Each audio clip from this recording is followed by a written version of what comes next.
We are live. Welcome to Journey of an Aesthete podcast, Book Lunch, which is usually at noon. I think it's almost always at noon. We choose a book and we discuss the book with some, I would say, with a degree of comprehensiveness. And we have a special return guest, actually a girlfriend of mine, Joanne Davis Woods. Hi, Joe, and you're welcome back. We always love to have you on the show because you're such a great conversationalist, and you have so much you bring to the show on these topics. So today we're going to cover a big subject, right? Wouldn't you say that Tom Stoppard is a giant of the 20th century, almost like a Miles Davis or I don't know. Oh, so if you're asking me really, like I have this major crush on Tom Stoppard. Right. Unfortunately, he's dead, but I think he's an amazing mind. So, but hold that thought. What I want to try to say is that there are certain figures like a Picasso, like a Duke Ellington, like a Miles Davis, an Ingmar Bergman, an Andrei Tarkovsky, a John Cassavetes. I'm just throwing out names. He's in that pantheon. He's like he's a truly great writer. And on top of it, he was so diverse, so many plays, historical plays, about A.E. Housman and computers and the invention of love and the Coast of Utopia and Arcadia, and all these plays, right? And also a scholar and also a gardener, very English and Jewish and Czech origin, right? And Václav Havel. There's so much. It's almost too big a topic. So I think a topic that big kind of required a Hermione, right? Someone like her. It makes me think that actually sometime somebody should do a biography of Hermione.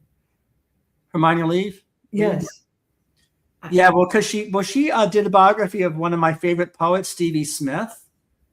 And one of these days, you and I have to sit down and see the Glenda Jackson, Stevie Smith movie from the 70s. It's great. Underrated English poet.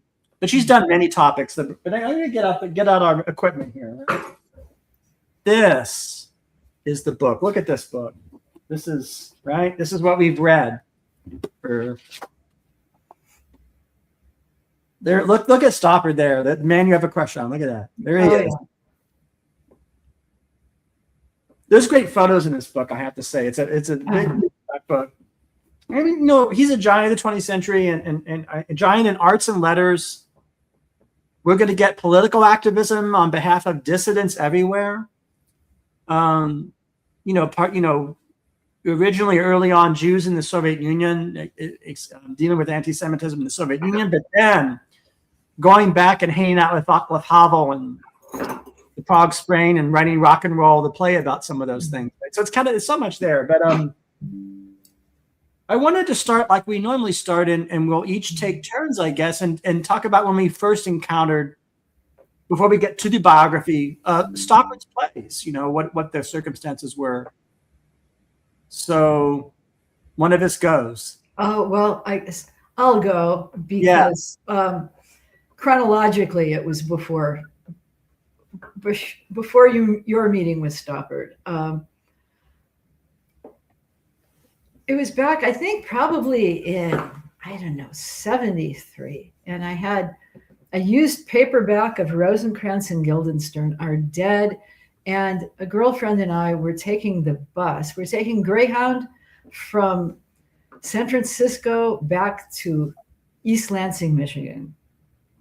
Mm-hmm. And, I don't know what the rest of the people on the bus really thought, but like the first night, we divided up the roles in Rosencrantz between two guys sitting in the next seat, and my friend and I, and we read the play. And I hope people were entertained. Oh yeah. Well, we were reading it like for the first time. None of us had read it before. I mean, because the play in part does it depend on knowledge going in of the play Hamlet a little bit and the character? Yeah, but well, that's interesting itself. So yeah.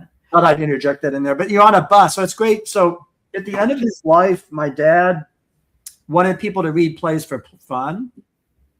And he says, why don't people just get in the living room or drawing room and start reading plays out loud just for fun? And that's something he was kind of interested in. That's kind of what you were doing, right? On the yes, in fact. But I always remember one of the things that really struck me was the notion that they were lost. Rosencrantz and Guildenstern are lost, and they don't know if it's morning or they don't know if it's evening. They don't know if they're facing north. Mm-hmm. Then the sun would be coming up on their right-hand side, but it could be night. Could be night. Evening could be coming on. And I just had always really been interested in compass points, I suppose. So it just really stuck with me. There's people, there's Hamlet, there's so much in there, but there's also the planet. Well, the planet, so this gets to we're going to come back to this. A theme on this episode and a theme in Stoppard's life is the intimacy and I guess you might say unity, right, of science and art and earth and humans and also the planetary, science in the most comprehensive way, including, observation towers and the moon cycles, and for him gardening and that gets into Arcadia, how gardening following the temperament of garden should be like this, should be controlled, orderly. It should be free and wild, Bakunin, Irenicus, all these different views. So you're on a bus and then after that, was there maybe so I'm wondering, so actually my first encounter with Stoppard was actually only a year away from yours, 2 years. So I would have been 8 years. Wow. Well, yeah, I would have been 8 years old, visiting my mom's English teacher in Pittsburgh, Pennsylvania. Oh my. And they took me to a matinee. And this would have been 1975, right? Or 74, 75, somewhere in there, maybe the summer. So I would have been 9 or 8, 9. We're going to see some play called The Real Inspector Hound. And we went into this theater, and there's a dude sitting in the audience. This may have been the first time I have seen this kind of in experimental stagecraft, right? Where you're playing with what's in the audience, what's the play, the fourth wall, because there's, the critic, right? The critic sitting in the... And I saw The Real Inspector Hound. I didn't fully understand it. I didn't get all the jokes. But that's an old play, right? That's one of his earliest plays. Didn't he write it in 1966? Here I am watching this in 1975. And the rest is history, as they say. So then my Paul Moshnick was my English teacher. So taking him to this play, 70s Pennsylvania. So after that, you want to... I should say that you have, audience should know that you have a background in doing theater. You were in Blythe Spirit. Did you not mount a production? Well, no, you mounted a production of Noel Coward's Blythe Spirit. Did you? Oh, but that was our junior play in high school. Right. But I was Elvira. Spirit. So do you want to go after Rosencrantz? After is the story after that the next time? No, because it's the only things I've, come across and read. No, you have much more experience with Stoppard. Oh. Well, yeah, I guess it's not by choice or design, really. Maybe having a dad that worked in the theater might do that. I don't, probably. So yeah, Real Inspector Hound, and then I guess the second time would have been the classic, famous production of The Real Thing on Broadway. So I went to see that in 1982, Jeremy Irons and Glenn Close.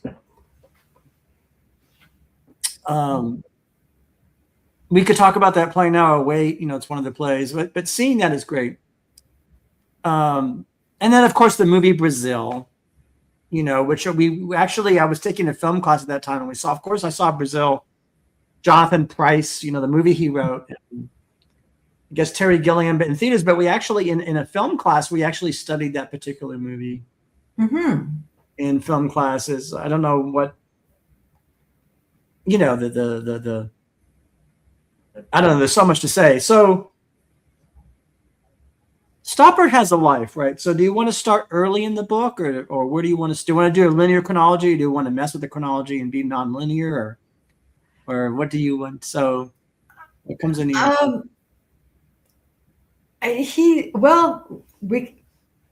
we can do chronology. You know, of course, I think it had a huge impact, his life, his travels at a young age. Okay. And, you know, I think it formed a lot of his opinions. You know, it's my belief that a lot of our opinions as young adults, we've gathered from our upbringing. Okay. And, you know, when you have a young man who's been like brought to a new culture as a young child. That's right.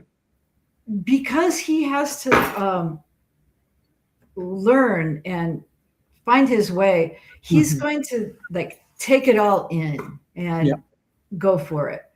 So he's got a stepfather who is, you know, so British.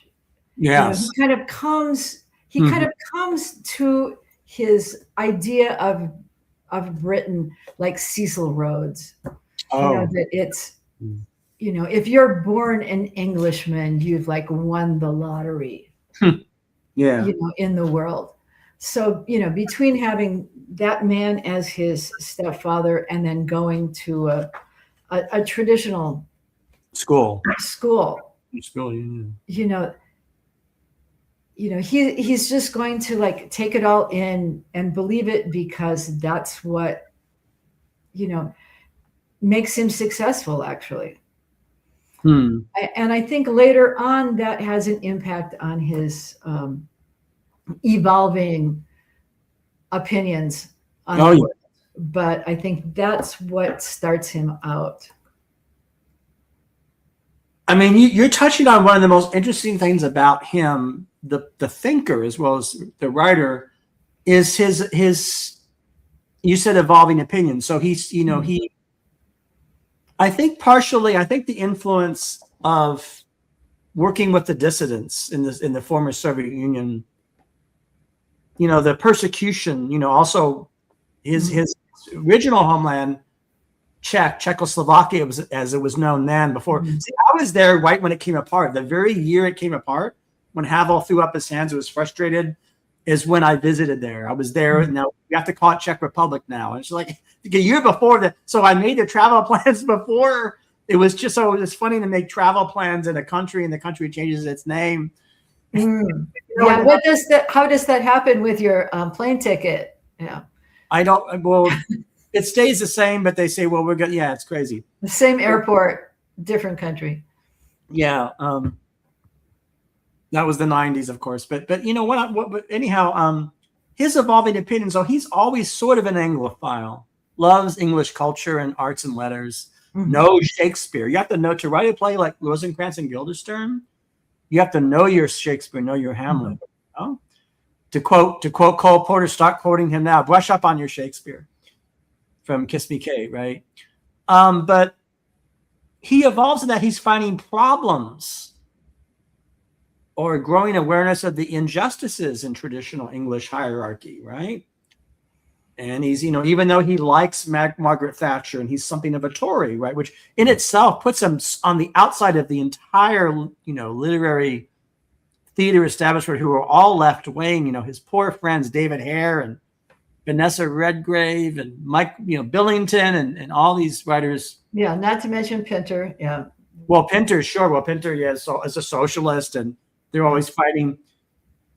He's the odd man out. He's a conservative. He's a Tory, you know, in those years. It's interesting, right? So that you know, and he was young, you know, he got going at such a young age. Yeah. And a lot of the other people who were on the other side were more established and older. He has like such a irony, right? Because we typically think of the young person is the radical one and the old is the conservative. This is the reverse. This is like the young whippersnapper Stoppard's the young conservative, and the old people are the socialists and social democrats and even communists. It's just funny. It's just I'm sorry, just a flip. It occurred to me. Yeah. But you know, he didn't grow up there. I mean, he wasn't born there. Right. And I'm sure he was told so many times as a youngster how fortunate and how wonderful his position was. Mm-hmm. In his very last play, this plays a role, doesn't it, in sort of interrogating his privilege, is what the kids would say, right? The far left kids would say he interrogates his privilege in his last play, saying, you know, maybe it wasn't so good. I had a charmed life, and I don't want to get. What's the name of the last play? Lipstick. The play he wrote 2 years before his death, which is a family saga about Judaism. That, you know, but anyhow, his opinions are evolving, and he likes. Well, you know, he makes a point that they are evolving. Yeah. You know, what is that quote that, you know, that I think I know what it is. I think that I'm right, but if I can know that I'm wrong, I'll be happy with that. There's another exchange that's really important in this regard, and that's the debate between in Coast of Utopia, the great writer Turgenev, who wrote Fathers and Sons. If you haven't read Fathers and Sons, it's a must. It's better than Tolstoy in my view. I won't go any of that. There's a debate where I think, is it Belinsky or one of the more radical politicos is saying, Turgenev, what is your point of view? You know, in this novel you've written, what is your? And I think Turgenev says something like all the characters, in other words, I have the point of view of all the characters. So in a similar way, don't you think Stoppard gives everybody their due? Everybody. Yes, very, very much, very much. He's not out there trying to like win over converts to a point of view. Right. You know, he often gives someone that he might not totally agree with some of the best lines, but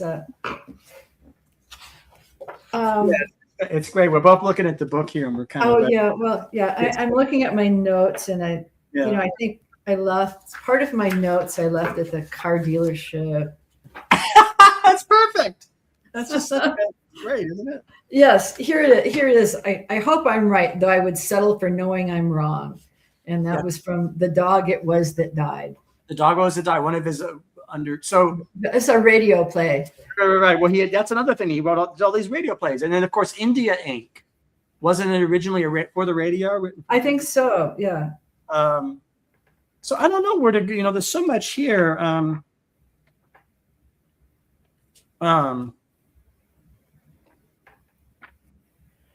So The Real Inspector Hound, and do you want to talk a little bit about these two, you might call them sort of very intellectual plays, which this gets us on a so I would say that one of the genius things about Stoppard is the way he blends, you might call them ingredients together that actually usually are kept separate in mere. Oh, you're going to say something? I'm sorry. I mean, you're so right. I mean, he does such massive reading. Massive things. Yeah. Okay, so this is the important thing. He blends. So what does he? So he blends intellect. So this is what he puts together, and I think successfully. And this is a theme in The Real Thing, you know, because people challenge the Jeremy Irons character. You know, you're cold, and they say he's right. What Stoppard does is he blends utmost intellectual rigor, even cold analytic rigor. He blends it with complete sentiment, emotion, romance, passion, drama. He really does put those together. Yeah, because it's that intellectual rigor is still human. Yeah, that's true. You're right. Yeah, it's so much. Yeah. I didn't mean. I'm sorry. Ingests so much information. Yep. And then it gets transformed. Now, there was like a moment in organic chemistry. Oh. Okay. Where a fellow was trying to figure out how this one carbon molecule could be structured. Okay. That would work with all the other bits of information that worked. And people pondered this, and one night he went to sleep. And he had a dream about a snake clutching its tail. Mm-hmm. And when he woke up, he remembered that dream and came up with the idea of the carbon ring. Oh, yeah.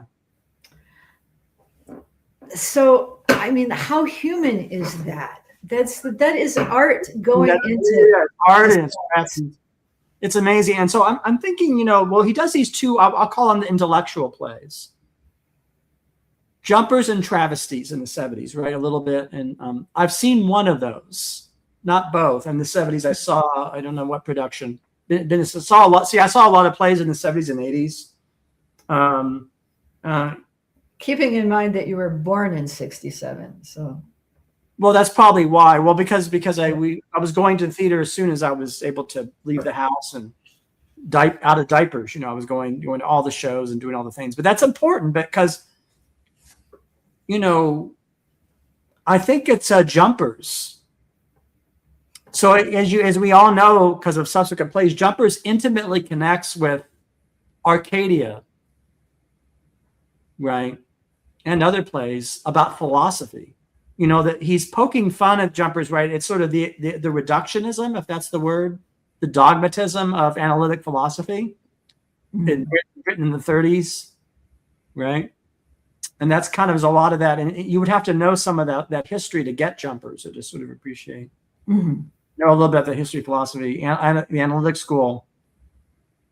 I'm gonna put a pin in, as I say, Isaiah Berlin. We'll get to that. Mm-hmm. Isaiah is a patron saint of our podcast, our show, in a way. Patron residing, but Stoppard and Berlin were like this, right? I mean there's a quote in here. Hermione Lee says, Stoppard says that I was infected by Isaiah Berlin in the early 90s, read everything he wrote. And of course, as we all know, there would really be no play, The Coast of Utopia, right, without Isaiah Berlin, right? I mean, there would be that Berlin is all throughout Coast of Utopia, I think. Mm-hmm. I've talked too much. You want to go and... Oh. Yeah, you've kind of like left me somewhere. Oh. Yeah. I was just listening to you, and then that's where I was going to talk about. Oh, okay. But was it? So was it? I think it was before Hard Problem. So probably, maybe Arcadia. That I feel that he was actually using language and algebra at the same time. Yeah, that you would know much more about that than do I. You want to talk more about that, the math, language, because he is, Stoppard is a wordsmith. He's verbal wordplay. I mean, there's a lot of Oscar Wilde, for example, right? Mm-hmm. In a lot of the plays, Invention of Love, Real Thing, and you said Noel Coward. Oh, there's. You said the Real Thing is like Blythe's Spirit too, right? Is it like a sequel, in a way, kind of sequel to Blythe's Spirit? Yeah. Anyhow, let's talk a bit about this algebra. So like, there's this little funny little thing, that he goes, that like, my grandfather was killed at Waterloo. And the reply was, oh, on what platform? Wow. And the reply is, oh, don't be ridiculous. What does it matter which platform? So you have this structure. And that's what algebra is. You have this, and then this happens, this, and then you end up with the result. Mm-hmm. So it doesn't really matter what X and Y are. Okay. You get a Z. Okay. And it's, this was really early, and it really ends up going into like chaos theory that he dealt with like much later, because there are patterns. If you like get past the details, you end up with these patterns. Well, as we know, there are at least two big plays that are informed by him reading Glick's Chaos, right, and looking into that. Of course, I mean Arcadia and Hard Problem. Hard Problem, yeah. Hard Problem. They're both about science and math, and it's just amazing. But to get back to Isaiah Berlin said that all romantics, and this relates to, of course, also Arcadia, classical period, romantic period. Isaiah Berlin says that all the Romantic Revolution was against the structure of things. Berlin's phrase is there's a structure to things, and the romantics say, nah, there's no structure. Lord Byron comes along, Schiller comes along and says, and they say screw structure, right? There is no structure to things. That made me think of that. Because algebra is a structure. Well, it's like the landscape gardening in Arcadia. So in Arcadia, what are the different viewpoints about what a garden is or what nature is? There's different ones, right? Depending upon that early on that you would structure nature to have this beautiful geometric patterns, that like even earlier on back into astronomy, that people wanted to believe that the structure of the universe was a reflection of God. So if you had all these like perfect right angles and all this like lovely structure in your garden, you were actually in a way worshiping God in its beautiful geometric. Yes. And then we go to like, oh, we need to have like romantic waterfalls and dark places and a hermit. We have to have a hermit. Yes. Yes, you give him a little hermitage. They actually like hired these people. Yeah. I think Septimus ended up being a hermit, right? Septimus ended up being the hermit. Well, I think, there's so many, I call them core debates or core arguments in Arcadia. I mean, for me, the biggest one is, there's a tutor and there's a young girl, right? And tutoring these subjects you have to learn, math, science, right? And of course, the play is in two different time periods. But what is the argument about? It's actually, Hermione Lee says loss is the theme in Arcadia. There's losses everywhere. Loss of life, loss. But, the big, of course, argument is what does Thomasina think? Thomasina, right? Doesn't Thomasina think that there's these great things humans achieve? The Library of Alexandria. Later on, Stoppard will carry this. The poetry of Sappho. We only have fragments. Damn it! Right. Why can't we have all the Sappho poetry? Why is so much lost? Alexandria, Sappho. These things are lost to time. Right. They're obliterated, and I think Thomasina says that they're irreplaceable. You cannot substitute because there's each Sappho and Library of Alexandria, and all of these achievements are themselves and nothing else. There's no equivalent. And Septimus is right, is more the let's move on. You have to live in, after all, one has to live in one's present. You have to move on, you know, things die and you have to find a substitute. Or you have to, or there's moments and places where there's new things that are as good, right? Or as a progressive would say, new things that are better. We just don't, I don't know. There's also, that's the, I'm sorry. So, you know, this is about what's like non-periodic recursion thing that's going on in chaos theory. Chaos theory, yeah. Because, you know, the other part of the play takes place much later. And they're like somewhat similar characters. There are somewhat similar topics going on. Mm-hmm. So what it is, you've got both Thomasina and Septimus being correct there. Of course, they're both correct. Because, yes, those things are lost.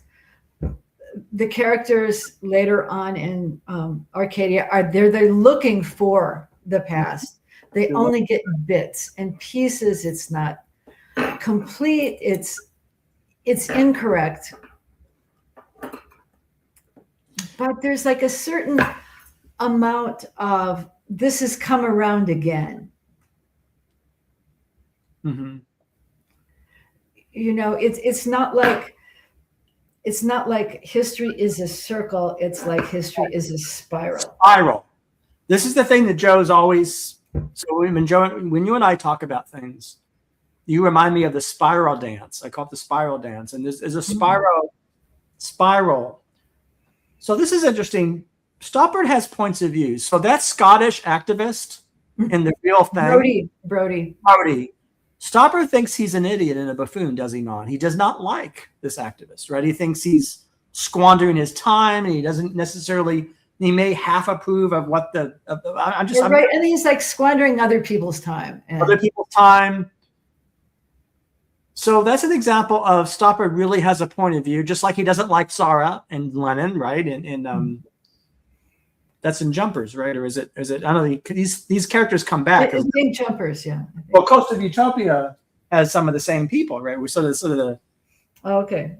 Turgenev and Lenin, Russian, but anyhow. So I mean, see, Stoppard has a point of view, but in this instance in Arcadia, he really gives all the characters their due, like Turgenev says. Like Turgenev says, I'm writing a novel, and in my novel, I'm kind of paraphrasing. I'm on the side of all the characters in the novel.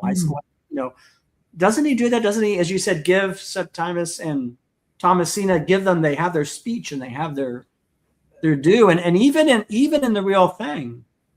You know, the girl, the wife or the woman, the character says, you know, well, this activist has a point, and this activist has suffered, and you know, the Jeremy Irons character, who's a mouthpiece really for Stoppard, is defending hierarchy and value, and damn it, Shakespeare is better than Harold Robbins, and it gets complicated, right? Because you know, there's a self-deprecatory humor of like, I love Hermits.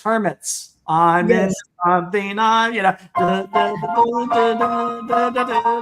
kind of junky pop rock and rock and roll thing, like. But you know, like it ends with "I'm a believer," which yes, rock and roll. I'm a believer. So it's all connected.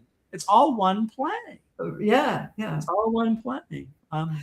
So, you know, I'm just thinking about in Arcadia. There's this time, it talks about that, like, you know, in that era of garden design with, you know, was that Capability Brown sort of person that we could also say Culpability Brown, which would be really fun.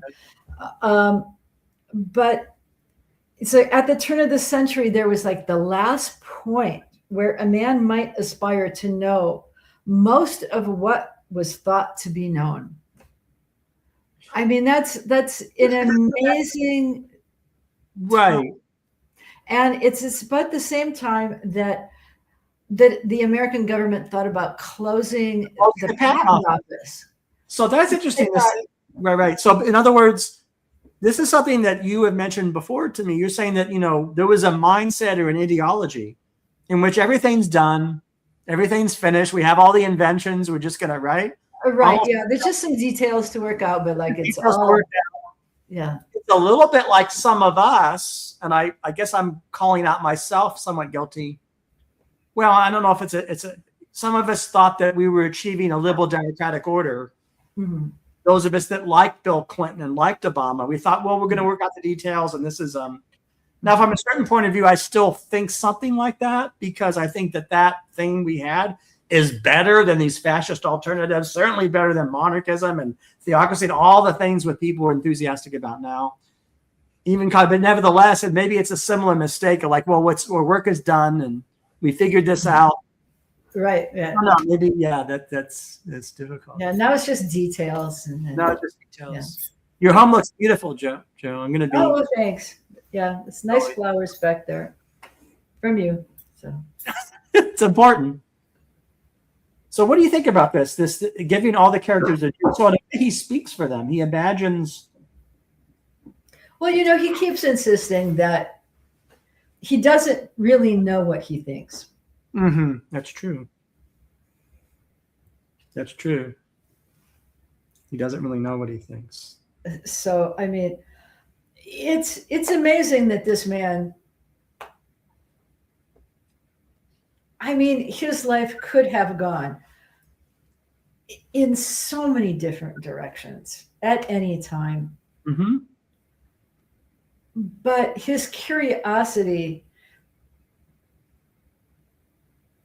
he managed to have a life that would let him fulfill his curiosity and make a living at it. Yeah, that's right. Yeah. Amazing. Right? I mean, like, not only could he like read everything, he had the reputation of being able to like ask any expert. They would be like happy to talk to him. Mm-hmm. That's true. I mean, it's extraordinary. There were a couple of people, he was like so disappointed that Feynman died. Yeah, he loved Feynman. Yeah. Was he working on writing doing a biographical play about Feynman? Do you think? I don't know. I mean, no, he was. Was it Heart Problem? I'm not definitely sure where that came in. Well, it certainly comes into the Hard Problem. Yeah. Feynman had a lot going on in his world. Yes. Like Stoppard did. He wasn't just all stuck in that little slot of science nerd. Speaking of science nerding out, back in the late 90s when I was hanging out, so I went through a period where I was hanging out with science type people. And so I was in Boston going to philosophy meetings with people who knew Paul Kurtz personally, people who were involved in that kind of science reductionist project. They called it naturalism, right? There is no spirit. There is no spirituality. There's just atoms and matter. And those kind of people, by the way, remind me so much of the characters in The Hard Problem. The mindset is so similar. I mean, it's just, the characters other than Hillary, right? That's right. But I'm saying is when I was hanging out with those people, not that I necessarily agreed with them, but that was just the crowd I was hanging out with. They were, made me think of this as, they had a phrase called physics envy. That was a big jokey phrase. And physics envy, like penis envy, that was kind of like. Oh, like psychology has physics envy? No. What they would say is, so there's a subcategory in that group of the real, I would call them the biology lovers. Uh-huh. The book Homicide, I lent you, so that I gave you that book. Right, yeah. Well, that's those people that are interested in evolutionary psychology. So E.O. Wilson. Wilson, the ants, and social biology, sort of the real, I call it the biology crowd. They used to make fun of the people that thought physics was the queen of the discipline say, oh, you just have physics envy. We don't have physics envy here. We know that biology is just as important. We know that botany and biology or maybe even more important than you physicists, there was these things were talked about at the time. I'm just counting the time long ago. Interesting, right? I didn't mean to go on and on, but that was kind of. Oh no! But did you read that thing in Chaos? Mm-hmm. Oh gosh, and I've lost those notes. Oh, that's okay. The fellow who was it Schwenk, who was like doing all these drawings of raindrops and not squids, jellyfish and things. It's just that the basic structures. He started thinking about structures. That's right. In the world. And there's a structure to the arcs of these plays, right? So in Arcadia, this character has to die, and not has to, at 9 or 10 years old. Then they come back as a feminist scholar. What I'm saying is, there's a that's like the spiral again. It's like spiral again. So Thomasina. And it's interesting. He makes the ethical decision. I'm not going to come to your room. That's significant, right? He's not going to stay there, right? But because he does it, there's the candle and the fire, the arson, right? So it's kind of right. But like, what would have happened? Perhaps she would have like had a child out of wedlock, like Hillary did at the age of 15. Yes, that connects to the hard problem because it's like it really is all like one play. Yes. I can't think of any. I can't say that. I love Harold Pinter. I don't see that kind of unity in Pinter's work. I mean, there is another kind of unity about conversation that's quite inventive. And I mean, Pinter invented a way of looking at humans talking to each other that is influenced. Like a lot of these streaming shows, I don't like very much. Part of it that I don't like them is that I see they're just ripping off a Pinter. Like whether it's Succession, that's Pinter, that thing. I can see all that. Edward Albee. But any event in Stoppard, there's this kind of unity that all the characters are performing these structures, right? This is some kind of dance or some kind of right. So I was just thinking that like not only is there structure in nature, physical nature, like is there like structure in like human behavior? You kind of have like the same stories. They say there's only so many stories. They happen again, and. I always remember that that bit when Tom is, I don't know who he's writing to, saying that his marriage with Miriam has ended. Yes. And he said, and I didn't, I didn't fuck the nanny. That's right. That's a famous line. That's what males do, or typically that's males. The story, yeah. Over and over.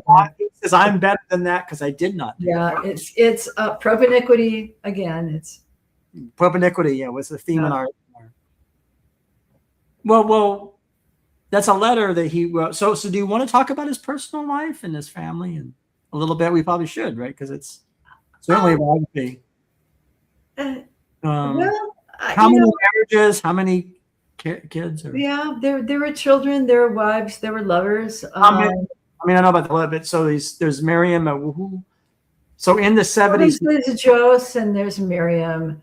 But then there's Kendall, and then there's the other actress, and then there's Sabrina Guinness.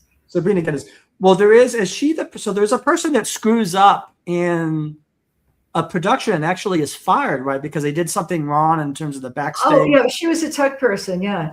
She ended up like running a theater in the States. Yeah, well, she ends up being a big theater producer in this United States. So it shows how you can fall, and so that's a fall and get on the horse, right? She's fired and she makes this mistake backstage, and then she learns how to do it. She gets on the horse and right and then I mean, like if you have if you have your topic, Mm-hmm. I mean, that's such a wonderful gift. If you know what your topic is, then you can like go for it.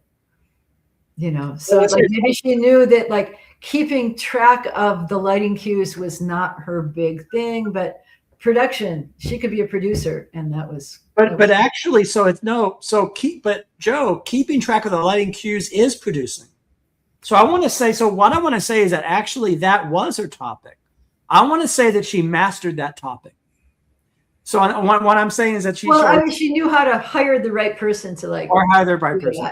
But it's all, yeah, she's. Yeah. There's that apocryphal story. Charlie Parker's messing. He's not playing very well, right? Mm-hmm. And Joe Jones throws the symbol at Charlie Parker, a bird. You know, why are you playing that way? That's a little bit like missing the cues, but you know, he turned out to be one of the supreme saxophonists and played great solos that everybody copied. So there's a learning curve. Like myself on music, I am not a prodigy. There were prodigies around me. I hated them that just can play things instantly. It took me longer. It took me hours and hours longer to do what they accomplished in 20 minutes. I worked harder, and I wasn't counting. Again, I only know this now. At the time, I was just doing it because of the love of the music, but that's a profound difference, right? So sometimes the person is a slow learner and is not gifted. And yet if they love something, so that's you know, maybe like this woman, I don't know. Yeah. Maybe like that. But it's also knowing what your topic is. We all have the topic, yeah. Yeah, sometimes it takes us a long time to find our topic. To find our topic. Or to realize that the topic was there all along, but you didn't know what it was. The topic was there all along. You didn't know what it was, but you find it, or it finds you, right? Do our topics find us, Joe? Did physics find you? Did jewelry find you? Did metalsmith? Did metal? Yeah, so art, you know, structural 3D art finally found me, or I found it. But you know, as a child, I was like so interested in the like details of colors. But was I an artist? Oh, fuck no, I wasn't an artist, because, you know, where I came from, artists drew. Also, you're saying that you had a definition, and I would say it was a too narrow a definition of what an artist does. Yes. An artist has to draw, they have to illustrate. If you're doing this other thing, that's not art. Well, these are these kind of bogus boundaries, I would call them, right? Bogus. I think so, yeah. Categorizations, you know, they're like, what? Yeah.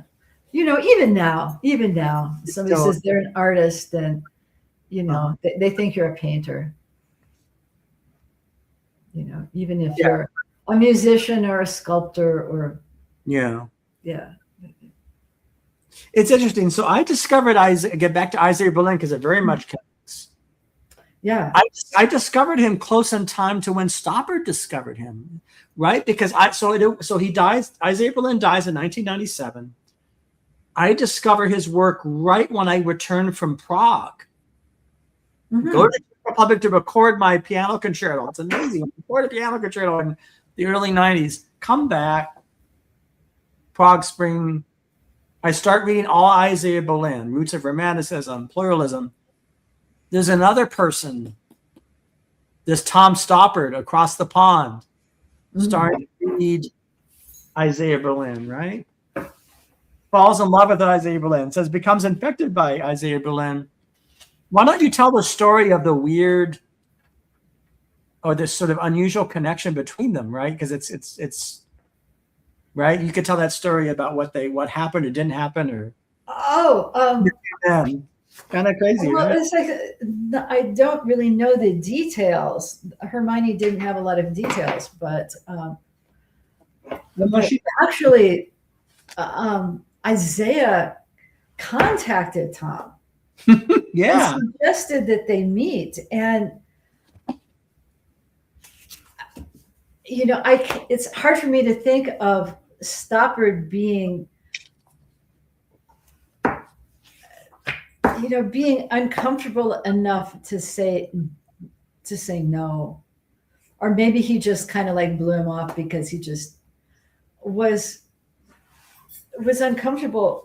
He thought that he wouldn't have anything to contribute to the conversation. So this is an insight into something in Stoppard's character. So he's not blowing him off. That's certainly, for me, that's not the phrase at all. Yeah. Oh no. No, it's actually fear. He's in such, it's like not wanting to meet a God or what you love. So basically he loves Isaiah Berlin so much.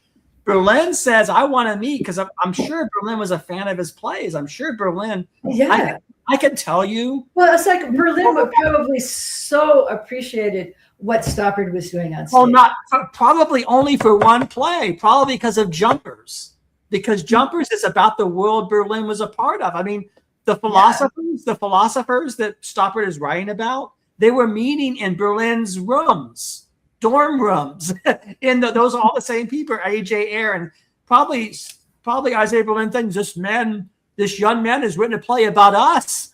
Right, and he probably would have been able to like give him some wonderful details, because Stoppard loved like accumulating all of this background. Right. I mean, it's crazy, but so to get to the punchline here, Stoppard is so in awe and afraid of Isaiah Berlin. Yeah. No, even though Berlin wants to meet, it's interesting, right? Is that fear, or is that kind of your, I don't know, to be so nervous? So that shows you the power. It's probably, if there had been a little more time, it probably would have happened. Yeah. But, there's always more time. We have time until we don't have time. Right, of course, right. As they say. Well, he's gone in 97, so maybe that's not too long after, right? It's not. Look at the timeline: 1991, 92, Václav Havel, Velvet Revolution. Is that what it is? Velvet Revolution. Yeah. The Berlin Wall coming down, and then the man's gone. I remember in the last year of his life, there was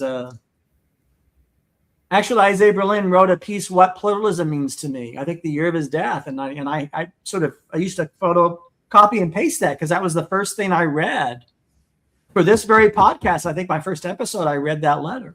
So I'm a pluralist. Clearly, I'm into this. But then there's a question: is pluralism confused with relativism? And that gets into So,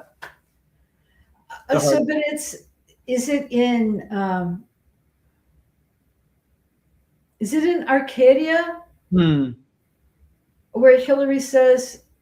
No, Hillary's character says we have time, and she says until there's no time left. That's right. That's what time is.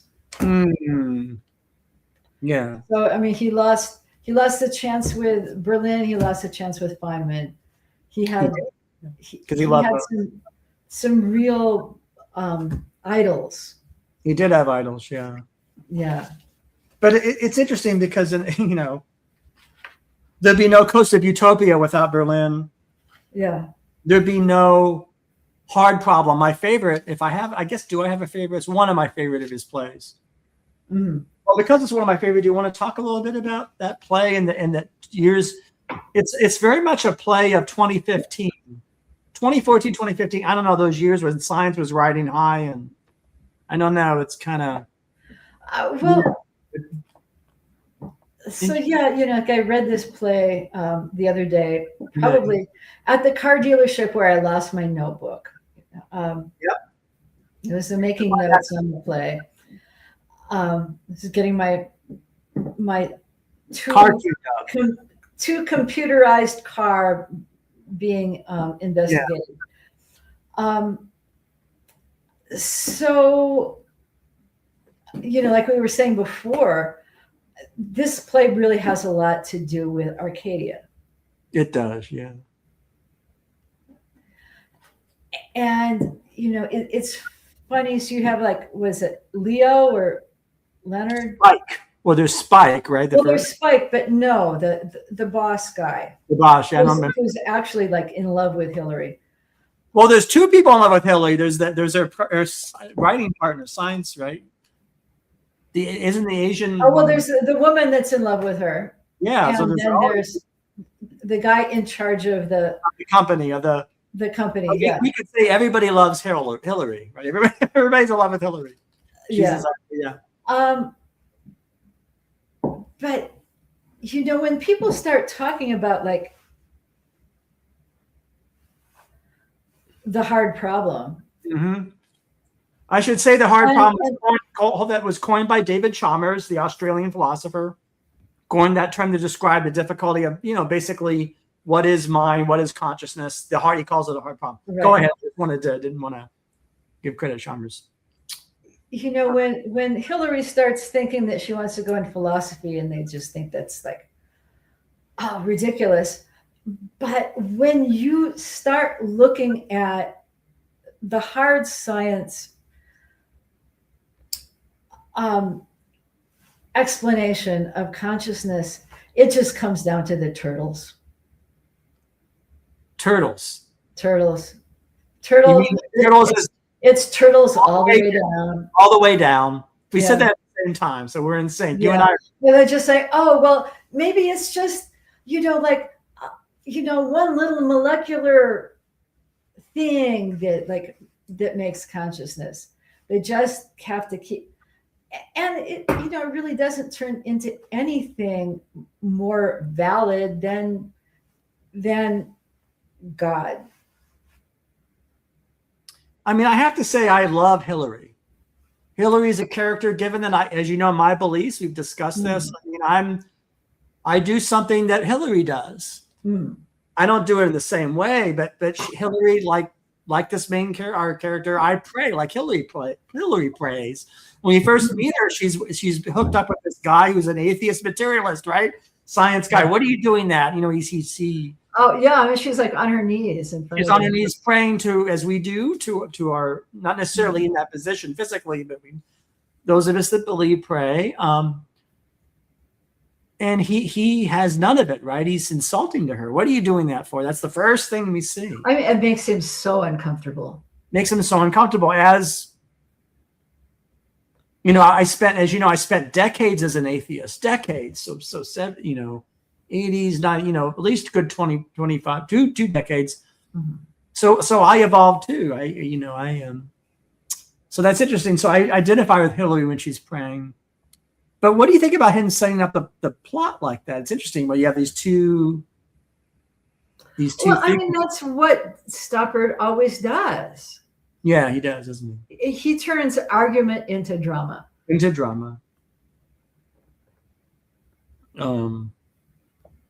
And he says it's because he doesn't know what he thinks. He doesn't know what he thinks. The play is a way to figure out what he might think. Or as I would say, at least to show it to people. And and I think that is what is like so wonderful about a lot of the beginnings of his plays, that set up an indeterminate introduction where people realize that what they think is going on was not what was going on. They thought one thing was going on when something else was going on, or yeah. So right there, it helps to open up their minds to then the coming debate that is going to happen in the play. Hopefully. Well, that's in a way that's classical story structure, right? As a classical, there is a dramaturg, call it dramaturg to that, but it's so interesting that Hillary, and then things unfold in the play. Now, one of the things that happens in that play, isn't it that is it to please Hillary because she's in love with Hillary, the Asian? Oh, Bo. Her name is Bo, right? Oh, right. Yeah. Doesn't she do the thing you never said? What does she do? Well, she tweaks the data, but that is so common in science. Really, a thing in science is you throw out the outliers at the ends, but then that can tweak things.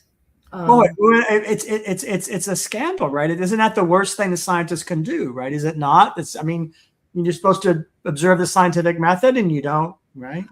Yes, but oftentimes what they'll say is, well, this is probably due to some problems with measurement, or somebody who's not being truthful. So we need to like throw out these things at the ends and just deal with the middle. But Joe, this thing. So what Bo? Well, Bo does it because she's in love with Hillary. It gets even so because. Well, what I'm just saying is that yes, we would like science to be that pure, right? Science is human, like everything else. Yeah, because we're human. Yeah. Yeah, and so. Here we go, with, people's emotions and their ideals kind of all come together. But what is that? But in the play, what is the paper about? Is it a play explaining what altruism is? I think it's sort of. Right. Yeah. So what is that? What is the question that the paper is asking? It did talk about it as a real tape. God. Well, they start out talking about the prisoner's dilemma. The prisoner's dilemma, yeah, that's a big. Right. Which everything kind of goes crazy if you do it multiple times. And then we're talking about mother love. And is that really altruism, or is that selfishness? Is it really selfish because the mother is the same as the offspring? Well, no, or is it just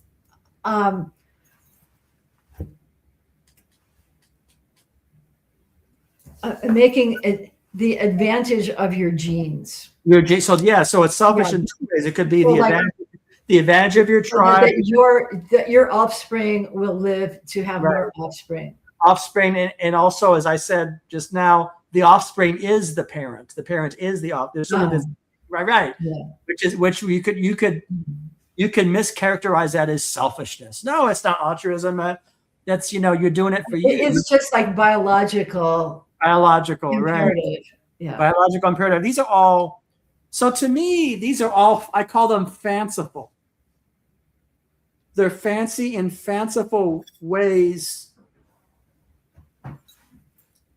You know what's really wrong with all of it to me?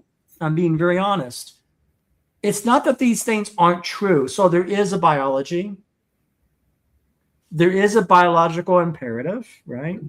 There are parents and children. There are mothers, maternal. There are mothers and children, mothers and babies. Those things exist in the world.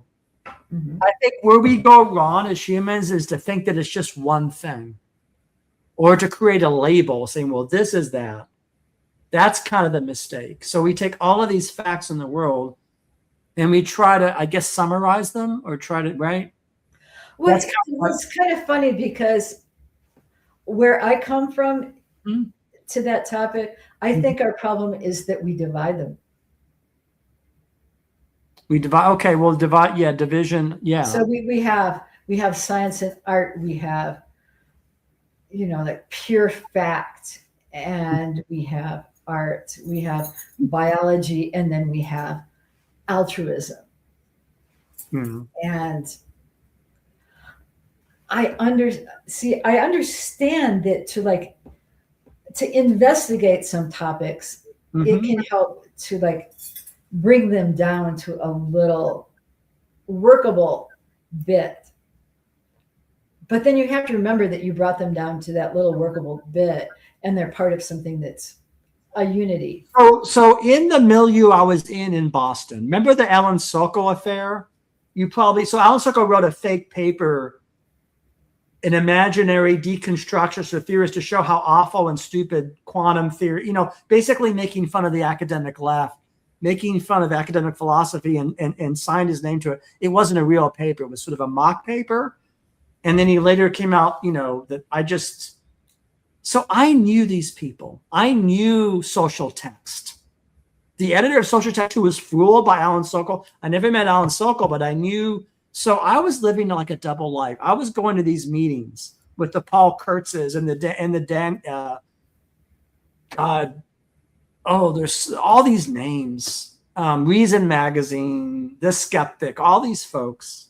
Mm-hmm. Secretly, I was reading Foucault. Secretly, I was reading Baudrillard. Secretly, I couldn't tell them this, and I kept it to myself. I said, well, I like Foucault. These guys you're calling charlatans, they're actually deep thinkers. I didn't tell them that. So I had two selves, the self I would bring to the meeting, the self, but it's funny, you mentioned division. There was so many, in the 90s, there were so many cultural divisions. So now that I look back at the time, maybe it was only a matter of time that a war would break out and be, it would be MAGA and Trump. So maybe it was only, back then it was was it a powder keg? And so in the 90s, was it really this sort of Cold War that was just waiting to burst, right? And all the sides. Now, of course, it's all war all the time. Seems like wars all the time, right? Biologists versus physicists versus paleontologists versus science versus fundamentalists versus, evolutionists versus creationists, all these folks, they were all, right? It's interesting, right? I was there. Huh? I said, what do you make of that? Well, I was there having to listen. I would go to all this stuff. Yeah. Right. And it's something for another time. Oh yeah, I didn't want to go on, but it would, yeah. Only because it makes me feel when I read the hard poem that's the life. Uh-huh. And what did Hillary do? The character that plays, she says, "I'm going to become a philosopher." The only reason I went on and on is that in those meetings I went to, the dominant view expressed over and over again is philosophy is worthless. And these were philosophy meetings. Philosophy is worthless because it's not natural science. That was the view. I mean, the person saying all natural science is better. Chemistry is superior. What does Plato have? Aristotle, nothing. If philosophy would bring in the topic of natural science, then you would have a place to go. Otherwise, people are just going to play in their own little playing their field, or on both sides and everything. So I agree with you. Maybe it's the division that's the problem. Maybe it's the thinking that you have to pick something, or maybe it's the thinking that this to sort of say that. You can imagine my feeling. You're in a meeting and people saying that a whole field is worthless, which is what they said. That's amazing, right? If it really is, right? What if somebody said to you, this whole field is worthless? Well, I mean, philosophy is not going to get you, your cell phone, but philosophy is really going to turn into a topic when we're dealing with AI. So if you don't have any way to, argue your points, you're just lost. And so you need philosophy for that. But I mean, you need all these things, but it's interesting, these and maybe it is temperament. Maybe Hillary's a person that temperamentally was always going to pray. And maybe Spike was always temperamentally somebody that was just going to scoff at other people. I don't know. Maybe, that's kind of a simple, simplistic way of putting it. The scoffers and the prayers, or the skeptic, I don't know. Enough of that about that. But what are your thoughts now going into the, Stoppard's entering the 90s, the early 2000s. He's writing. What do you think is happening to his work in those years, the early decades of the 21st century? And I think he's getting to a point where he starts knowing what it is he doesn't know. He starts knowing. So you're saying he's gaining information or wisdom, maybe, right? Yeah. So what is he knowing? So tell me, what is the one thing that he learns? You're saying he learns things, right? He learns things. He learns.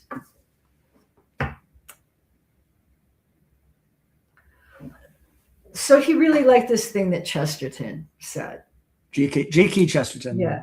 When a man ceases to believe in God, he doesn't believe in nothing. He believes in anything. Anything. That's a famous quote of Chesterton. Yeah. You know, he has grown up from like where he, good God, you know, from Czechoslovakia to Singapore to India to you know, public school to like all this. London. But because he's a man who has like so much curiosity that he just keeps digging and digging, and I think well, I might just be wanting to make him like me or make me like him. That I just wanted to know what the real questions were, you know, and then go on from there. And Joe, you know, I got news for you. You're not molding Stoppard at all posthumously, or even, and you're certainly not deforming it. You, in many respects, are exactly like Tom Stoppard in many. I mean, yes, you certainly have his curiosity. So yeah, no, so it's there. You're finding a kindred spirit, I think, right? Yeah. I really do. I'm less curious than you, and I'm less. I mean, objectively speaking, I have curiosity, but it's just less of it than either you or Stoppard. Strangely enough, I mean, I do this podcasting. But so I mean, he, as I've said before, it's so brilliant that a man with his mind was able to like make a life that let him do what he was meant to do. You know, and speaking biographically as I have about these meetings I went to, and also earlier in life, you know, my dad had strong opinions, and you know, I should say that my dad always got very angry with Tom Stoppard. Oh, really? Well, yeah, because my dad was on the far left, and you know, so Harold Pinter, David Hare, Billington, all these people hated Stoppard when Stoppard would criticize the left. Would criticize the Labor Party. So it's interesting. I remember, it isn't that my dad liked that Scottish activist in The Real Thing, but in a way he did. And I remember, so my dad did a production of Top Girls. I don't know if you know Carol Churchill's work. Cloud Nine, Top Girls. Later on, I saw Sham Shepherd in A Number. So Carol Churchill was anticipating surveillance and AI and all that in her plays.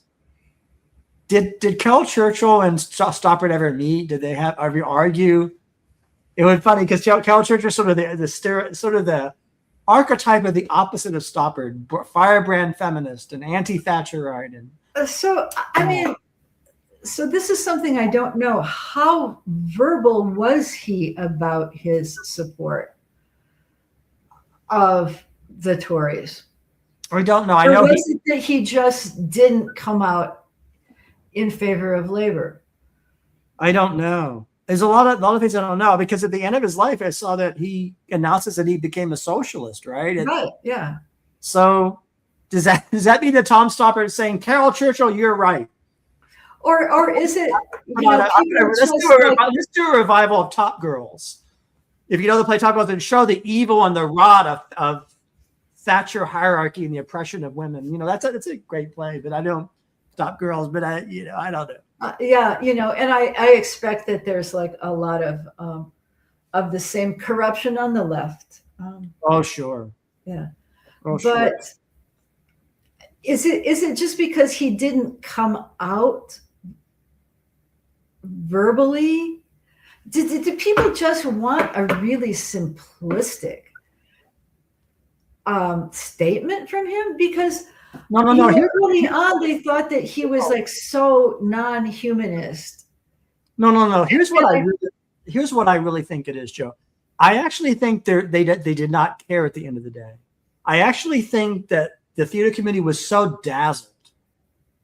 I think they're dazzled by rock and roll and dazzled by Arcadia and dazzled by Coast of Utopia that they actually, part of them, they're like, they found his politics irritating, but it is over. They just do not care. I think they love Stoppard, actually. And I think they were just dazzled by his invention.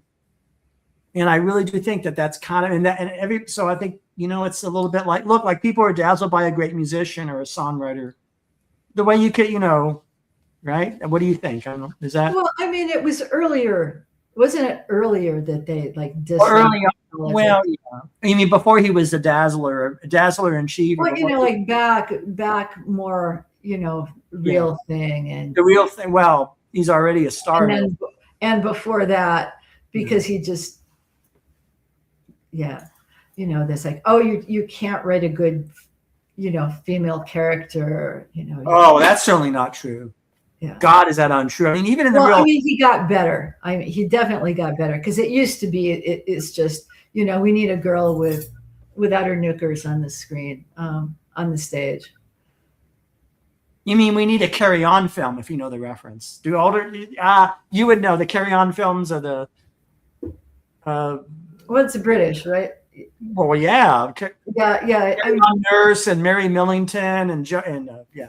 You could go, but you're doing a burlesque kind of Benny Hill. Benny Hill would be the more mass market, right, version of that. Because he always was of the opinion that theater needed to be entertaining, and it also sort of needed to pay for itself. Oh yeah. Because if it's not paying for itself in a way, then it is like so ready to be under the control of who's ever paying. Oh yeah, you're under control of the money who is paying. Yeah, then but I even think so. Like, I want to come back to the real thing because I think that the Glenn Close character, if I could put it that way, is such a strong character in that play. It's not just his play at all.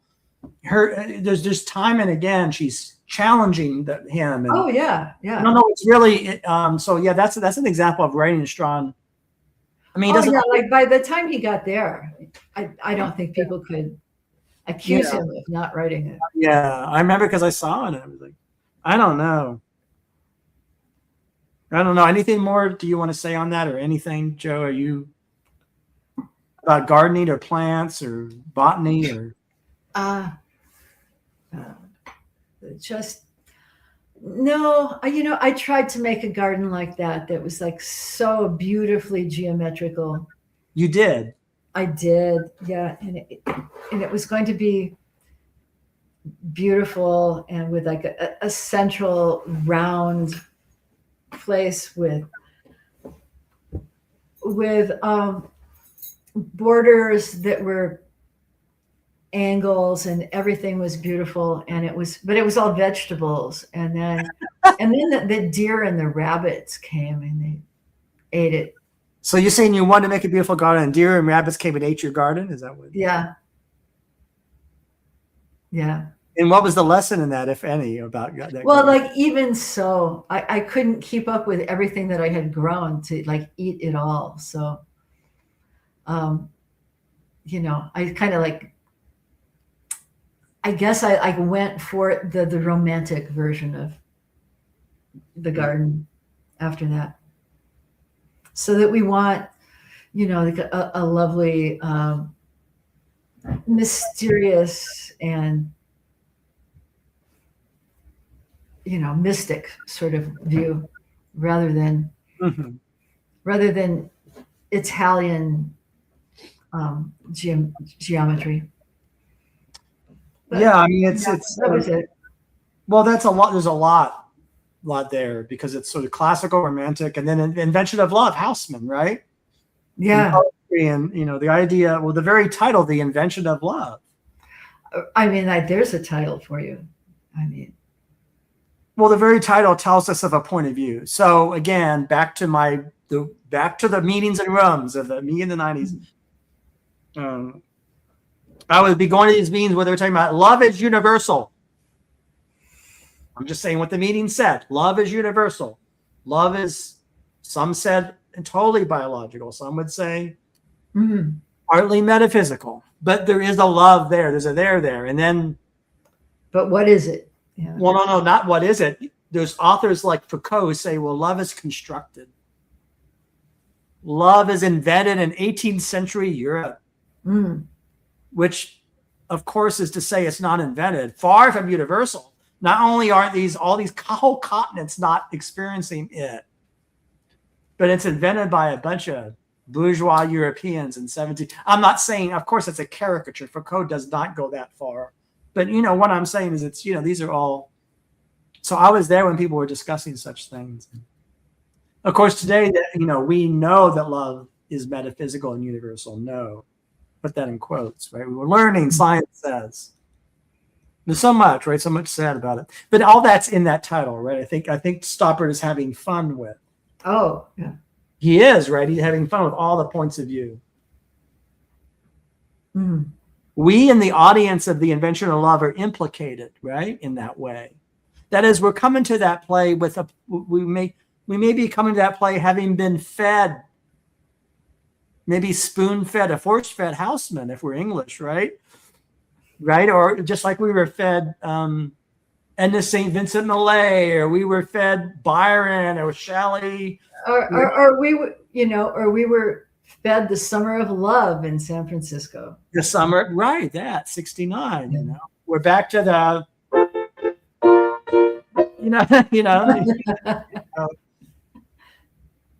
Yeah. Yeah, that's an interesting thing, right? Yeah. Yes, do you have anything else? Because I just gave too much, probably. I probably spoke too much. I'm sorry. I got excited, Oh, well, we both did. Yeah, it's a great topic, but I'm thinking it's about time to wrap it up. Yes, well, that's that's the structure of our episode.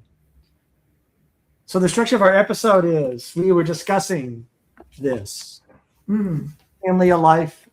Tom Stoppard was the subject. It was for Book Lunch, and I want to thank you, Joe, immensely for this episode. And I think it was really meant a lot that we took the time to do this.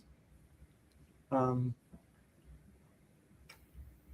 right. Have a great weekend, and to be continued. That it will. Thank you.